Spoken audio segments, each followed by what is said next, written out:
Radiant team, pick. Alright, hello and welcome back everyone here to Game 2 in a best of 3 Osiris Gaming going up against Dignotoss. It's the Dota Trash Destruction semifinals. And your hosts, of course, returning. I'm Helium and with me is Vic Romand. It's good to be here, Helium. It's been a pretty cool tournament so far. We've had some interesting games, some pretty good teams. Like, nobody's playing like trash, everybody's playing pretty good. So, Osiris Gaming... Despite the name of the tournament. Despite the name of the tournament, we do not have intentional feeding going on. Yeah, I don't know. Osiris Gaming really taken it to Dignotoss that game one. They had a pushing lineup with the Lycan Nature's Prophet. Didn't end up getting any pushing done because they just got killed repeatedly by massive burst damage. And burst damage is the name of the game with Ember Spirit too, potentially. And they take a Rubik as well. Interesting to pick up Rubik so early. Yeah, it really is, but we saw Osiris shut down the complete strat of Dignotoss, who is by no means a team to overlook, as they did take out E-Hug in this tournament. Granted, that was back when it was still best of one, but it's definitely an achievement in itself. But we got a quick Nyx Assassin pickup with a Slardar coming second from Dignotoss. Yeah, these are intriguing drafts, definitely. If I remember correctly, Classic loves playing Rubik, so that could be one of the reasons it's valued so highly. There's some stuff you can steal here. Obviously, you can get Amplified Damage, Crush, Mana Burn. Really, any of Nyx's spells are great to steal for Rubik, so you should be pretty happy on the whole. Slardar, an interesting pickup this early as well. When you run Slardar as a core, this could mean that we see stuff like Dazzle, maybe an Alchemist again, but more likely Dazzle if he's not banned. Yeah, I'd have to expect Osiris to ban out the Dazzles. That combination has been striking fear in the hearts of many, but we do see a Slark Respect ban coming out. They don't want to hand that over to Guanza once again, and Osiris, they just take out Visage here in the second phase, expecting, I think, Nyx to offlane and taking out strong supports. Yeah.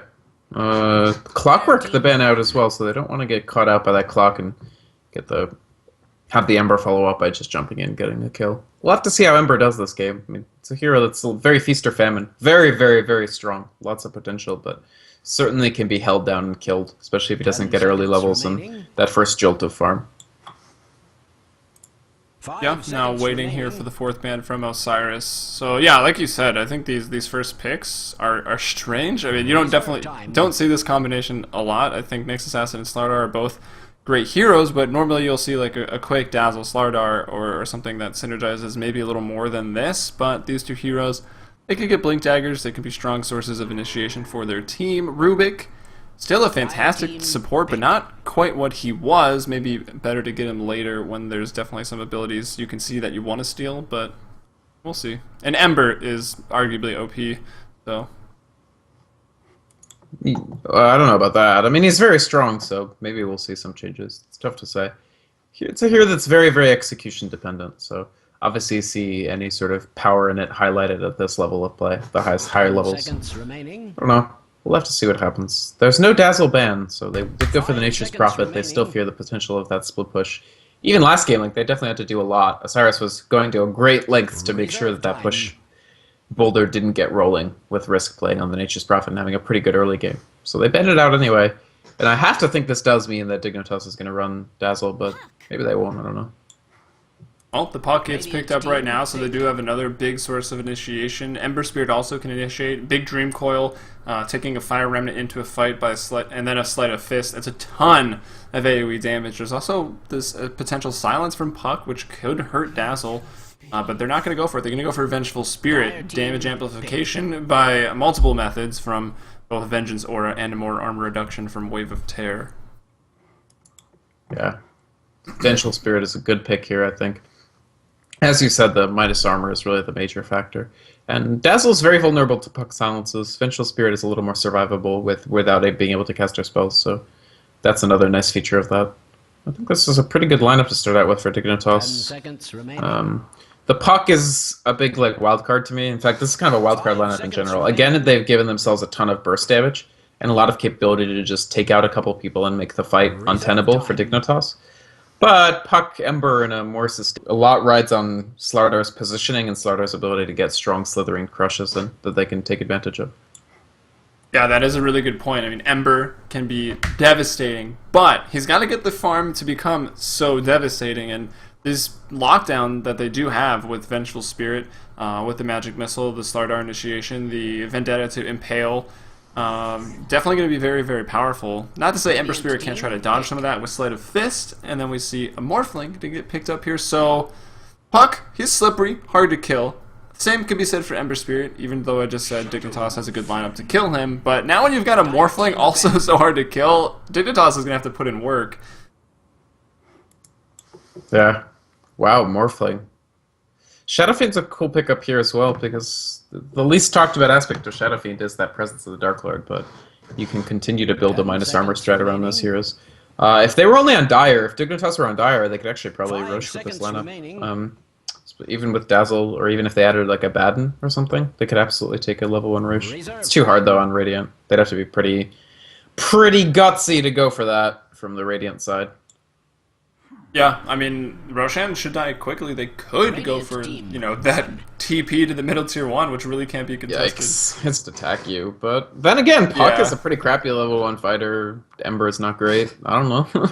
Sure, why the hell not? Add like an Alchemist or a Baden. Go for it, buddies. Morphling's a cool pick here. There's no silences right now for Radiant, and none of these heroes really like to build Orchid Malevolence. There's no point. So those are the main tools for dealing with Morphling. So I like that from them. Yeah, I don't like Morphling though. No, just in the general. Hero. He's a strong mid dude. But I get... He is. No, I don't like him because he's not good. I just don't like him. Oh. It's like a racial thing? Yeah, water beings. I just... Yikes. Not here. Alright, fair enough. No, I don't know. He caused so much pain. He picked up so often back in the day. Really, really strong. He's once again very strong. I'm still bitter, man. Yeah. Yeah. TI2. And the West. He also looks dumb. I think he looks cool. He's like a water dude. 10 seconds remaining. I don't know. He's definitely unique. We'll give him that. But Chen gets picked up here by Osiris. So, you know, you can send Puck back to base. He can pick up his bottle and go to his orb. And some nice push as well. And a heal from Chen. Reserve time. Yeah. I think Chen's... Good thing with Morphling, too. He can replicate. Yeah, absolutely. Actually, I love the Chen pick here. I think a snap dose of healing from across the map, as long as he gets a quick level 6, does that AUI style hyper jungling early. I think it's really solid. Ember's so squishy. If you could just heal him through the stun, he's going to escape. And if you could just heal Morphling, if Morphling is full agi, and he's at half health, and you heal him and it takes him to full, then as he morphs strength, he's getting a tremendous amount of survivability, right? So I think that Chen's a great pick here. Yeah, actually, I really like it as well. I briefly mentioned, kind of jokingly, sending Puck back to base, but you can do that with Morphling, and then you can just jump to his replicate. You can do it with Puck, you can jump to the orb, and you can do it with Ember, and Ember can do it himself. So you're going to have a really big presence, and always having everyone healed up, picking up their items, you know, right on time, and then going back into the fight. So this could be a really strong pick here, if they use it correctly. Yeah, I think this is pretty... I like the Chen pick. I think he fills out the lineup nicely, especially if you're going to go for a lineup where every one of your heroes is potentially really squishy if caught out. I think it's smart. And they're also, the Morphling pick takes advantage of the fact that Dignotoss first banned Doom. Like, I think they were like, hey, like if this keeps going and we don't see them picking up a lot of silence-based heroes, like they don't take Storm, they don't take Quap, we can just go Morph and make it work. There's the Anti-Mage, so that's a hero that is very anti-Morphling inflected in some ways. Yeah, I mean, can drain his mana so he can't continue to morph. They can bring him down and then mana void him, because Morphling is a hero that generally goes for a lot of stat items, so he's going to have a pretty big mana pool as well. It also takes the game late, potentially. It certainly does. And also Anti-Mage, great against Puck, who's mostly magic damage focused. Morphling is going to less interested in going the shotgun build, because Anti-Mage is going to take a lot less damage from the shotgun because of Spell Shield. So I don't know. I think the Anti-Mage is a good pick here. Alright, well, speaking of that Spell Shield, Wily's here. Hopefully we're pronouncing... Those are Willies. Those are my two guesses. Yeah. Or Will Easy. I don't know. There's so many options. It's hard to know for sure. But yeah, I don't know. We'll call him Will. Will, yeah, we could just stop there and no one could flame us. But as you can see here on the series indicator, it's a best of 3 now as we head into the semifinals, and the tournament also turns into double elimination at this point. If you're just tuning in, of course you're watching the Dota Trash Destruction Dignotoss versus Osiris, but there will be a 3rd and 4th place match decider after the finals. So we're going to go semifinals, after this series into the finals, and then after that we're going to be watching another best of 3 series for the 3rd, 4th place match. So that's what's on the schedule as the game is paused once again. Yeah, we're having some connection issues, but yeah, Osiris up a game. Dignotoss themselves took out E-Hug, one of the favorites in the tournament, so I'm very intrigued to see how this game pans out. If Anti-Mage, of course, doesn't get the farm, it's going to be a tough time. The nice thing is it is a tri-core with an Anti-Mage, which on the one hand makes it even more fragile early, but on the other hand, like, this goes late. Like, yeah, Ember has that massive damage capability, but I really think that Shadow Fiend Slardar Anti-Mage at like right around that 30-minute mark is insanely strong. Yeah, it really is going to be. I mean, I'm always pretty scared when I see massive minus armor strats like this. It can be really hard to stop them from rolling. Once the ball starts rolling, it can be pretty snowball. And the Shadow Fiend, one of the most snowball heroes. And, you know, really will they just be able to buy enough time and space for this Anti-Mage to take it late? Because Morphling is very, very good in the late game. Ember Spirit also good in the late game. Press W, win games. Yep. I mean, a lot is riding on... I mean, certainly Ember needs to have a good game. Morph needs to have a good game. These are pretty intriguing lineups. We'll have to see what the lane matchups are as well. It's going to be Slardar going to the top. My guess is they're going to try to get a 1v1 for Anti-Mage, because there's no hero on Dire that he really is just going to get completely crapped on 1v1. It might be... Yeah, meanwhile, it might be Chen going aggressive jungle. I don't know. Because if you know Anti-Mage is likely to 1v1, you are more incentivized to try to put him in a 1v3 position, which is horrible for Anti-Mage. Yeah, it is. Chen, though, maybe not the best aggressive jungler compared to Enchantress. I mean, definitely not. I think Enchantress can fill that role better, but Chen, we already talked about with the send back, I think is going to be instrumental this game. As we introduce the lineups. Osiris, the victors of Game 1. We've got Classic supporting up on that Chen. One of my favorite heroes, which leads me to one of my least favorite heroes. Also, his cosmetics are ugly. These ones are actually pretty cool, though, at least the shoulder pads. It's going to be Pat Soul. He's going to be playing the Morphling. It's going to be Will Easy, Willy, Wily's Will. He will be playing the Rubik. 2014, also known as Osiris, playing on the Ember Spirit. And Puck is going to be handled by Guanzo.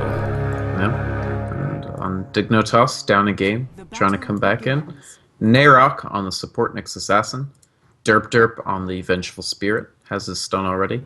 Then Enso is going to be playing the mid again. This time he's on Shadow Fiend rather than Alchemist. Risk bottom lane, Anti-Mage. I think eventually they're going to have to bring the supports down there, probably. And then it's going to be Bloody 9. Last game we saw him safe lane farming the Lycanthrope. This time he's possibly hard lane solo as the Slardar. Oh, it's smoke. Here we go. Yeah, this is the first smoke of the game. Very, very early on. They need to get the kill here. He's going to start morphing, but he didn't start morphing. Now Pat's going to get perma-stunned, and he's going to go down derp with the kill. I don't even think if he started morphing, it would have mattered too much. Well, it could have. Why didn't he? I don't know. I don't know. Just slow fingers, I guess, but... That's weird. Morphing's pretty slow at level 1. You don't have a whole lot of extra stats great to work with. But it's kind of like, why not try? Like, yeah, definitely. Why not Zoidberg? I don't know. Well, I mean, it's a good start for Dignotoss to get that. Yeah, puts him with some morale this game. And so as well. Did he get the first blood? He didn't. Actually, it went over to the support. It was derp, I believe, right? Yeah, it was. Yeah, the Vengeful Spirit picking it up. So Patsoul does actually have 5 denies already, so it's not... Even with that kill, the thing is, there's such a short respawn time at level 1 that Patsoul came right back and is still winning the lane against Shadowfiend so far.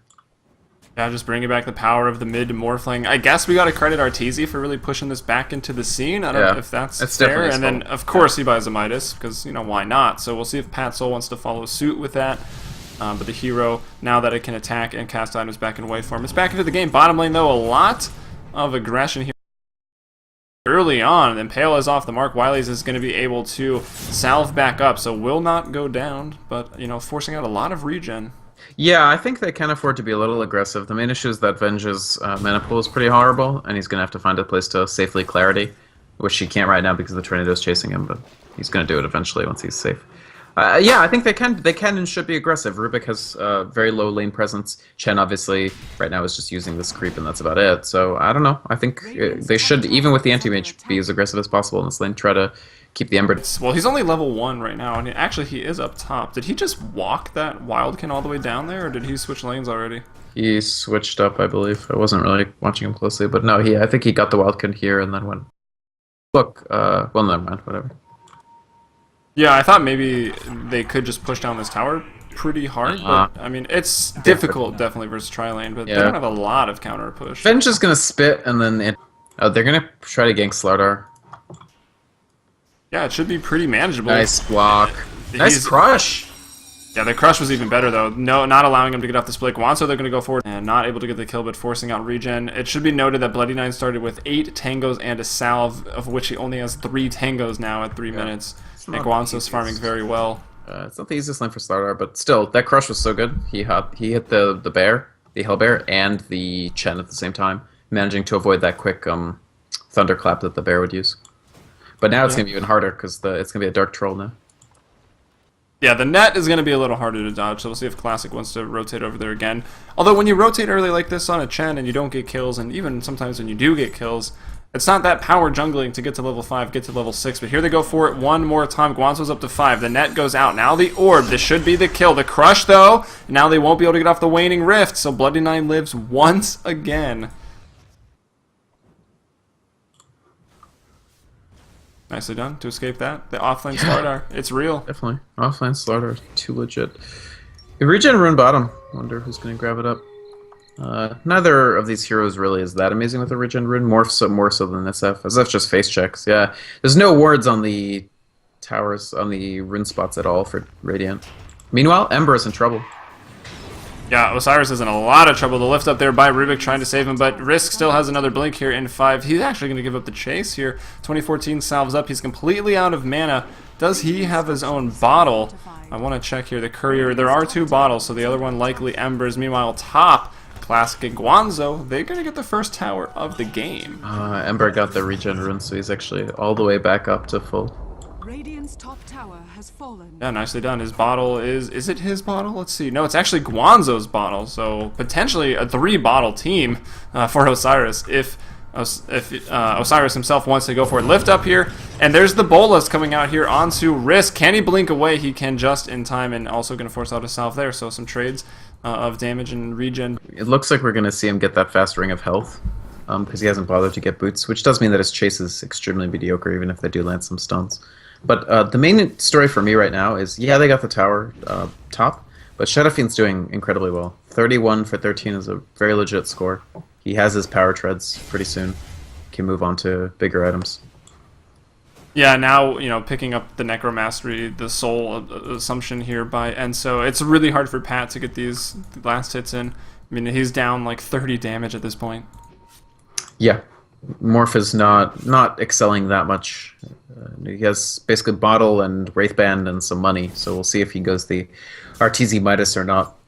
I think going Midas here would be pretty dangerous for them, actually. Yeah, because, you know, once the Midas armor gets up, Shadowfiend is likely going to start snowballing a bit here just from farm alone, and it's going to be hard to stop that. Meanwhile, on the bot lane, Risk, yeah, going to blink away. And Slate of Fist maxing build coming out from the Ember, which is definitely better for getting the kills early as opposed to just mitigating some magic damage with Flame Guard. Yeah, I mean, Flame Guard does good damage too. You're just against an anti-mage who's going to blink away and not take any Flame Guard damage. So. Yeah. Well, I mean, one Venge stun, though, it knocks off your damage burn, so yeah. I don't know. For sure, Z's. No, I agree with you. I mean, progress so far. The fact is Puck is doing quite well. Chen's doing fine. If we look at the levels, Nyx Assassin is at 2. So that's a Nyx that's going to be almost completely irrelevant to the outcome of the game, unless he's able to find those levels somewhere. Yeah. And yeah, I mean... barely level 4, but yeah, you just have a Nyx who's getting nothing done right now. Mayrok's going to TP. Yeah. Well, they smoke, so Nyx Assassin puts himself to work there, and they look to get these kills. Yeah, if Nyx kills Puck, I take everything back. It'll be good. And they forced out a phase shift, not a long cooldown. The stun goes out. These two are so grouped together, they're going to get crushed, impaled, everything. Puck, though, will get away. So you talked about they need to kill the Puck to really get the levels up on Nyx Yeah. Assassin. He gets level 3 after that, but the level 7 Puck does get away, and they can see it, of course, because of Amplify. Whoa, whoa, Bloody whoa. 9 still chasing away here, and it's gonna... No! It's the other way around. The Waning Rift should have been first. Yeah, definitely should have been first. Damn. What a fight. Radiant's middle tower Still, I wish Nyx was there. Nyx needs those levels from that Puck kill. I'm so upset that, I mean, a Waning Rift right there from Puck, that would have been the kill. Bloody 9 was getting very, very aggressive, but he gets it, the kill for himself anyways, It's on only the Slardar. one So. Waning Rift. It's not like he maxed it first. 0.75 seconds and 70. It's just the silence, though. Silence, then phase, then shoot the ball, and I think you're getting the kill. Maybe you're trading the kills, 1 for 1 there, but... Oh, Risk again. Yeah, now Risk in trouble again, but not too much trouble, because he can just get away from that. I thought Dream with his was blink. available, but it's not. Yeah, it was used up top. Alright, so this is looking pretty decent for Dignotoss right now. They have caught the Nyx up to at least where the other supports are, because they, again, it's all about farm allocation. They've given him this lane to try to, this lane up top to try to get it back. So he's getting some XP, they've gotten some kills, Slardar's doing pretty well, has treads, poor man's. Here we go, they might go for the Ember again. Not even level 6, is he? No, he's not, so he's dead. Yeah, here comes out the amplified damage, the stun from Derped. He's going to dodge one of them. No points in Flame Guard, so still very squishy to the magic damage, which is okay, but not when you're caught out. And 3 people like that. Anti-Mage gets the kill. SF. Meanwhile, the Dire trying to make it worth it. The Dream Curl is going to be dropped on Enso. He's channeling up. It's going to be dodged and doesn't do a lot of damage to Willies, but I think they're going to be able to kill Guanzo here. Can they get him one more raise? Will land from Enso, and that's Guanzo giving up a big kill. Now Willies is going to drop down 6-0 now early on here for Dignotoss. Completely different start than at game number 1. Yeah, I think Osiris, I'm not really that impressed with how they're handling this game compared to the last one. I think their lineup's okay, but yeah, they're definitely giving away some things. Especially after they completely missed the Waning Rift, so he's just like, okay, I'll use my ult. And using his ult, forced out the Puck, what the hell is it called? The Puck blade Phase shift. thing? Yeah, phase shift. So, didn't take the ult damage, but it means that if anybody else comes in like Nyx Assassin, suddenly you're completely out of tools to avoid the stun. Yeah, that's exactly what happened. Goes down to the crush Yeah, once and again. That's the Nyx Puck kill that I was talking about, because now Nyx is the highest level support on the map. He's level 6. He's actually higher level than Ember Spirit. When tri-lanes go wrong, it wasn't even that wrong. Go that wrong though. They were keeping Risk down for a while, but now we see Risk in second place on the farm, 47 and 17. Shadow Fiend at 76 and 18, absolutely destroying, and then Pat Soul not doing terrible by any means at 48 and 15, but still behind. It's just like, what's this Rubik pick given them, right? Like, what has Rubik really been able to do? And nothing against the player. Like, what is Rubik the hero supposed to do? Like, you have very aggressive lanes, so you need a good laning support. Rubik's not that. Rubik's one of the weakest early lane supports.